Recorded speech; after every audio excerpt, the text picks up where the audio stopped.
বিচার চাওয়ার জন্য তোফাজ্জলের মা বাবা ভাই বোন কেউই নেই, তবে আমি আইনিভাবে লড়ব তার জন্য।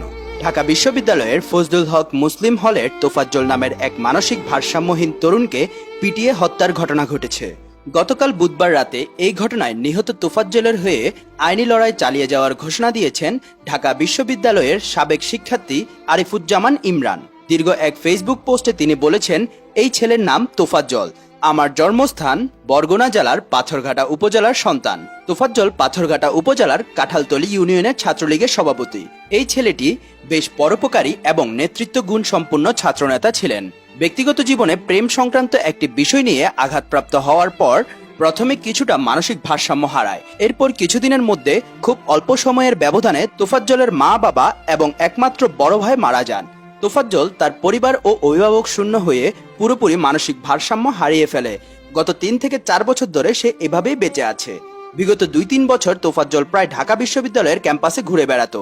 আমাদের এলাকায় যারা ওকে চিনত সবাই সহযোগিতা করত। ক্যাম্পাসে আমাকে দেখলেই দৌড়ে এসে কুশল বিনিময় করত সে। আমি দেখা হলেই ওকে খাবার খেতে বলতাম, আবার মাঝে মধ্যে খাওয়ার জন্য টাকা দিয়ে দিতাম, অথবা মাঝে মধ্যে সে চেয়েই নিত।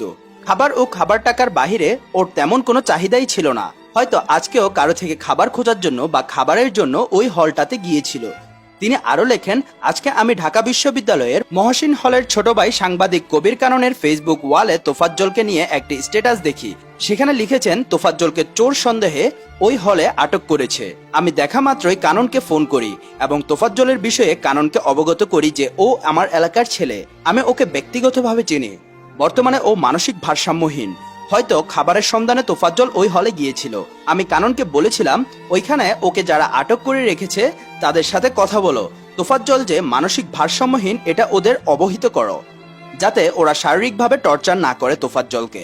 কানন আমাকে কিছুক্ষণ পরে ফোন দিয়ে বলে, ভাই ওরা আর টর্চার করবে না, তবে আপনি কোনো মতে ওর কোনো অভিভাবক বা কাউকে পাঠান যার কাছে তোফাজ্জলকে ওরা দিয়ে দিবে। আমি সেই ব্যবস্থা করছি। এরপর আমি আমার পরিচিত কয়েকজনকে ফোন করি যারা আমার এলাকার। তাদেরকে আমি বারবার বলছিলাম ফজলুল হক হলে গিয়ে তোফাজ্জলকে নিয়ে আসার কিছু একটা ব্যবস্থা করে, কিন্তু আমি কারো থেকে কোনো রকমের সাহায্য পাইনি এবং কাউকে ম্যানেজও করতে পারিনি। ঘটনার বর্ণনা লিখতে গিয়ে তিনি লেখেন, 2 ঘন্টা ব্যবধানে ফেসবুকে দেখি তোফাজ্জলকে ওই হলের শিক্ষার্থীরা নির্মমভাবে নির্যাতন করে হত্যা করেছে।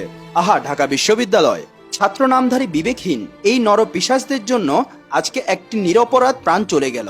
আর আজ হলো ঢাকা বিশ্ববিদ্যালয় কলঙ্কিত। তোফাজ্জল হত্যার বিচার চাওয়ার মতো ওর পরিবারে অবশিষ্ট কেউই নেই। তবে দেশের আইনের শাসন প্রতিষ্ঠা হলে আমি ব্যক্তিগতভাবে এই হত্যাকাণ্ডের সাথে সংশ্লিষ্টদের বিচার নিশ্চিত করতে আইনি প্রক্রিয়াতে লড়ব। আরো আপডেট পেতে আমাদের পেজটিকে ফলো করে সাথে থাকুন। ধন্যবাদ।